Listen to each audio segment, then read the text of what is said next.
John Morgan here with the Keep Growing podcast. In this episode, we're going to be looking at a new way of approaching gardening that's actually kind of based on previous history of gardening. So, in this week's episode, I thought it would be a good idea to first kind of give a quick rundown of the history of vegetable gardening in the U.S. So, if we jump all the way back to colonial times, I don't want to talk about large-scale agriculture, especially in the South, because, there's kind of a dark history surrounding that, and that's a topic for a whole other podcast. But what I want to talk about is kind of your average garden that you would have with an average family home. So in colonial times, and all the way up until the early 1900s, the main garden would have been the kitchen garden. And this was where a family would grow their seasonal vegetable crops. So these seasonal crops, it'd be cool weather crops like lettuce and cabbage. Then your warmer weather crops, but it was always kind of seasonal because up until the mid-1800s, there wasn't a reliable way to store these crops for long periods of time. Things like root crops and grains, though, they would be growing out in larger plots of land because they could be more easily stored. It wasn't until World War II that you kind of start to see gardens as how we kind of recognize them today. And during World War II, they developed what we know as victory gardens. Because of food rationing, they encouraged everyone to grow a victory garden to supplement their own food supply and to kind of be self-sufficient. And these were huge gardens with straight rows. That kind of became the standard idea of a garden. And after World War II, it kind of stuck around. And also after World War II, you had these factories that were producing things like nitrogen for bombs, and they converted over their factories and started producing nitrogen fertilizers. And that's really where you get into large-scale agriculture, as we know it with tractors and these big farming implements. During that time, in the 1950s, is really when home canning kind of combined with the victory garden really took off. Over the last 3 or 4 decades, we've kind of seen a shift away from that and kind of going back to things like raised beds and square foot gardening and these smaller types of gardens as people have moved into areas with smaller plots of land. What we're going to be looking at in this episode is a new way of gardening, and it's kind of taking, something like a raised bed where you've got all your vegetables right in one spot. Why not take that and incorporate it into the landscape? So why not mix your ornamental plants with your vegetables? For that matter, why does your garden need to be in the backyard? You can plant something beautiful like Swiss chard as an ornamental in your front yard. And this new system, it's called Foodscaping. For this episode, all the way back in January, I reached out to an author who wrote an entire book on foodscapes about the topic. And her name is Brie Arthur. No, Brie Arthur. Well, my name is Brie Arthur, and I am a gardener in Central North Carolina, USDA Zone 7B. I actually grew up in southeastern Michigan, and I was introduced to the hobby and art of horticulture through my local 4-H group. And I'm so grateful for everything that I learned in 4-H, because it truly had a massive impact on my life, my career, and my ambitions for the future. Okay, and you've written a book. It's called The Foodscape Revolution. If you could, kind of give us a description of what a foodscape is.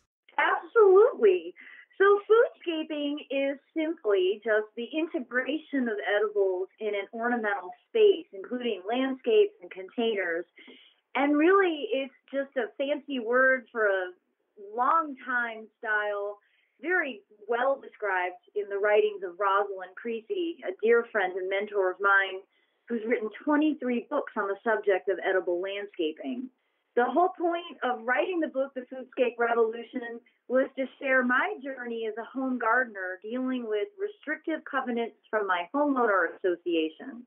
We're living in a time where they say no vegetables in your front yard, but often that's the only place that you can cultivate food crops because of sun exposure. So I wanted to share some tips and strategies to encourage and empower other people who live in suburban developments but don't quite feel like they can break the rules.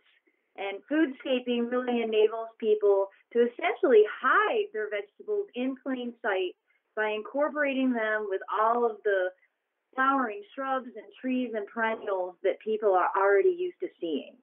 I thought it was interesting reading your book because I grew up on a 25-acre farm, but I've kind of moved into more of a suburban area, so I'm kind of approaching it sort of from the opposite direction, where I used to raise, a huge Victory-style garden with straight rows, and now I'm kind of being forced to downsize, so this is something that I can integrate into my own gardening around the house and kind of help me with downsizing my garden.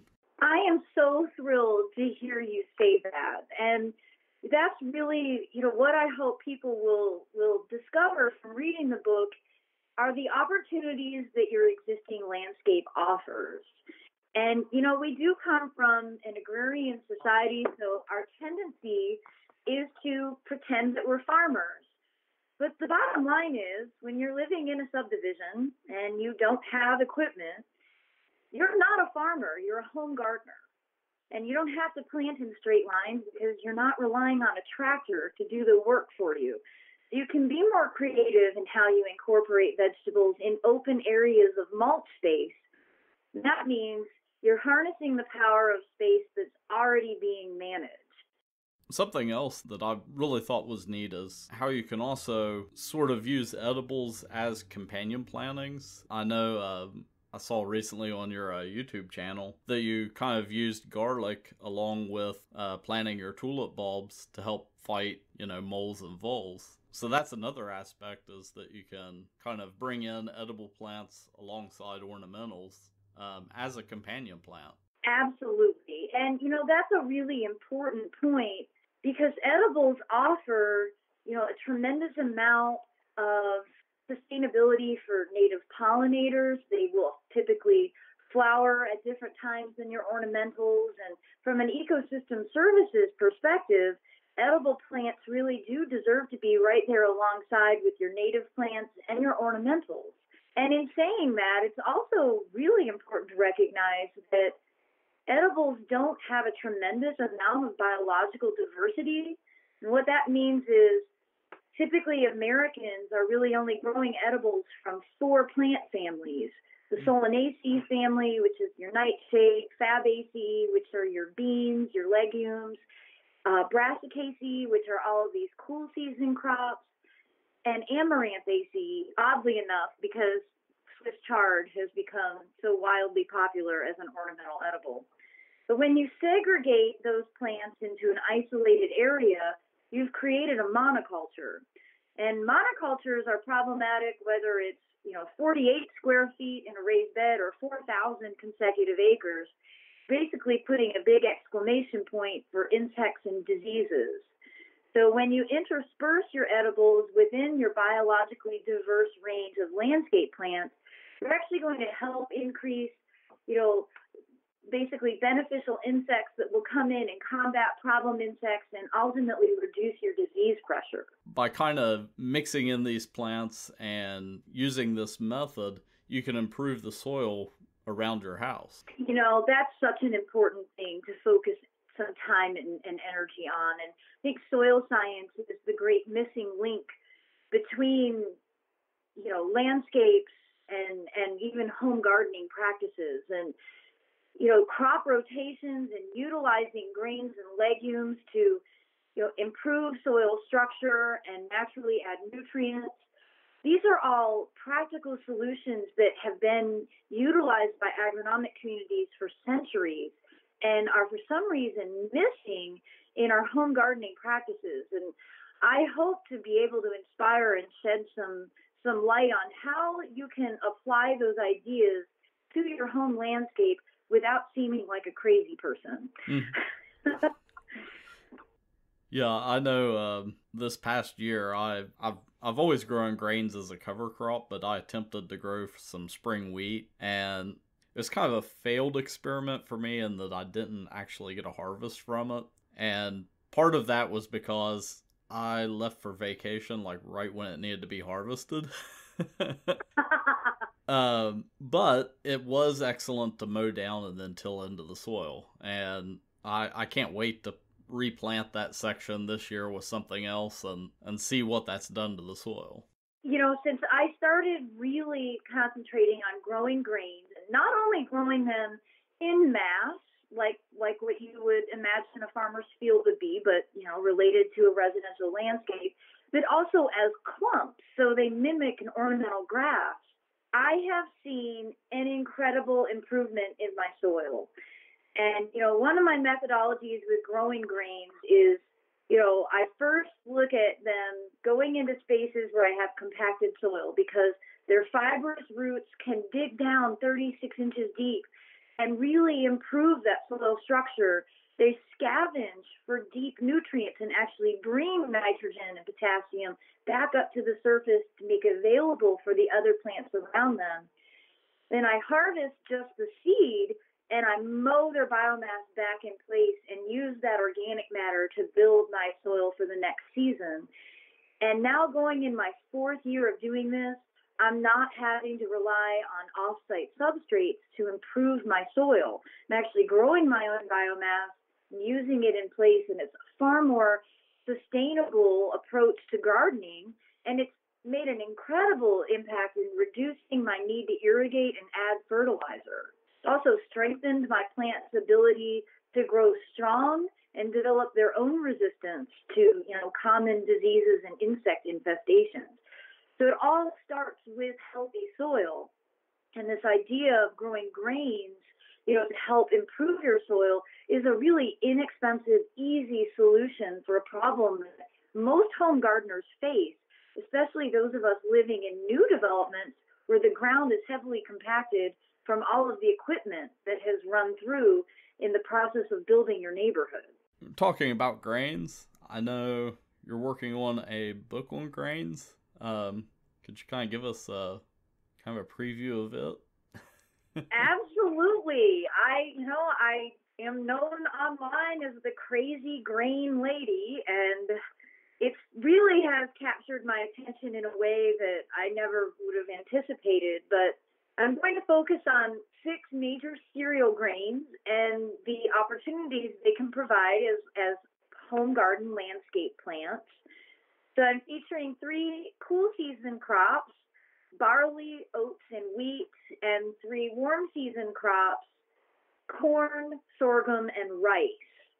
And I've been, you know, uncovering their amazing histories and the different applications that have been utilized culturally across the globe with all of these plants.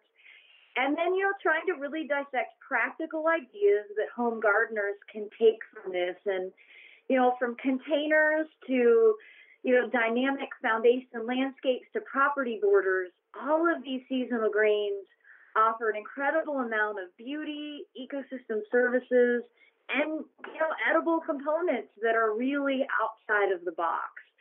So I'm thrilled to be in the final stages of getting the chapters finished and look forward to its debut this fall. Okay, so we can look for that book this fall. And right now you've got the Foodscape Revolution that's out. And I've read it. I love it. I especially like the recipes at the end of the book. Oh, thank you. I'm a huge fan of home canning. My wife and I, we do 50 or so quarts of green beans every year, and then we freeze corn and a bunch of other vegetables, freeze tomatoes, and we're big fans of home preservation of food. Well, I can tell a kindred spirit when I'm with one, and I didn't grow up doing this at all. And it's just a really enlightening experience to have as an adult. And, it's one of those things that once you've tried it, you realize that it's not as difficult and time consuming or scary as some people say. And, now I will often retort that, well, you can in the air conditioning with Netflix on. It's actually kind of a privilege. And I hope everyone will at least try it once, and especially with something that they love to eat, actually be able to grow it, preserve it, and change a habit in their grocery store shopping. Yep. I always remember my grandmother. It'd be the middle of winter time, which I don't know when this episode's going to air. It'll probably be later in April or May. But right now we're in the middle of the big polar vortex. But I always remember Grandma in the middle of wintertime, she'd crack open a jar and you'd hear that hiss as it would open. And she'd be like, oh, it's a little bit of summer in the middle of winter. And, that's just a fond memory for me. I did that last night when I made spaghetti sauce from tomatoes that I grew over the summer. And, it gave me hope in the end of January that a new season is going to be here. And in the meantime, I get to enjoy the flavors of my efforts from the last season. And, I think that there is a lot to be said for getting people to have experience that feels authentic and frankly raises the awareness and appreciation for resources that we often take for granted in today's times. And having access to food is extremely important, and it's fragile. And once you've cultivated crops for yourself, you have an appreciation that, simply can't be ignored. I think I want to thank a farmer every single day for their hard work and efforts in making food available to me. And I hope that everyone at some point in their life will discover that same level of gratitude and appreciate all that goes into making nutrition and available food access, available to all of us. What would be a good way for people to find out more about you and ways that they could get in contact with you? Well, you can visit my website, which is Brie Grows, and that's Brie like the cheese, BRIE, Grows, GROWS. You can also follow and subscribe to my YouTube channel, which is the same name, Brie Grows. And I am not a videographer. I'm just a passionate, enthusiastic home gardener wanting to share practical tips. I try to load 3 to 4 videos a month, basically giving you an update from my home foodscape and relevant ideas and planting strategies to make your experience as beautiful and bountiful as possible. Again, I would like to thank Brie for sharing this wonderful information on foodscaping. I really think it's something that's exciting, that's really going to take off. And, when it comes to exciting and gardening, those are two terms that you really don't hear that often together. But gardening can be exciting. Just a couple weeks ago, I was working out in my garden and came within about 3 inches of grabbing a snake. After jumping back and a nice scream, kind of like a girl, I noticed that, it was just a small garter snake and was perfectly harmless. That does bring me to this week's gardening wisdom. For this week, I thought it would be great to use a quote from Rosalind Creasy. And it comes from her 1982 book, Edible Landscaping, which is perfectly fitting. She writes, "Your garden may appear to be a quiet place, but in reality, it is an arena where hundreds of life and death dramas are played out every day. Birth and death, killing and nurturing, even intrigue and cunning are all part of the complex community of life waiting to be discovered, and sometimes struggled with in your garden." To me, that's a great quote. You can always go out in your garden And if you look close, you can see nature at work. And sometimes it's ugly. I mean, a ladybug attacking aphids? Yeah, that's pretty brutal. But that's gardening. So until next time, let's make our garden exciting and keep growing. Visit us online at bobsmarket.com. And you can find the Keep Growing podcast on iTunes, Google Play, Spotify, and more. And if you have any questions, comments, or smart remarks, feel free to email me at keepgrowing@bobsmarket.com. The music in this week's episode is by Silent Partner, and the Golden Girls instrumental cover is by Movie Man 95. Copyright 2019, Bob's Market and Greenhouses, Incorporated.